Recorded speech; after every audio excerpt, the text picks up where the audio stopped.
Rice కుక్కర్లో పులావా? అవునండి, నేను రీసెంట్గా నా వీగార్డ్ ఎలక్ట్రిక్ రైస్ కుక్కర్లో ఆలూ మటర్ పులావ్ ట్రై చేశాను.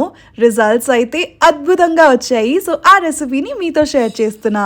ముందుగా బాస్మతి బియ్యంని బాగా కడిగి 20 నిమిషాల పాటు సోక్ చేయాలి. ఇప్పుడు రైస్ కుక్కర్లో ఆయిల్ మరియు నెయ్యి వేడి చేసుకోవాలి. దీంట్లో మసాలా గింజలు, ఉల్లిపాయ, పచ్చిమిర్చి యాడ్ చేసి ఫ్రై చేసుకోండి. నెక్స్ట్ అల్లం వెల్లుల్లి పేస్ట్, టొమాటో ముక్కలు, స్పైసెస్, సాల్ట్ మరియు బంగాళదుంప ముక్కలు, బఠానీ వేసి ఫ్రై చేసుకోవాలి. దీని కూల్ టచ్ హ్యాండిల్స్ వల్ల రైస్ కుక్కర్ లో ఫుడ్ ని ఈజీగా ఫ్రై చేసుకోవచ్చు. ముందుగా సోక్ చేసిన బాస్మతి బియ్యం ని వేసి మెల్లగా కలపండి. ఇప్పుడు ఒక చిన్న టిప్, కుక్కర్ తో వచ్చే కప్ తో నీళ్లు మెజర్ చేయండి. ఎందుకంటే పులావ్ లో వాటర్ టు రైస్ రేషియో చాలా ముఖ్యం. కుక్కర్ లిడ్ క్లోజ్ చేసి కుక్ మోడ్ కి సెట్ చేయండి అండ్ రిలాక్స్.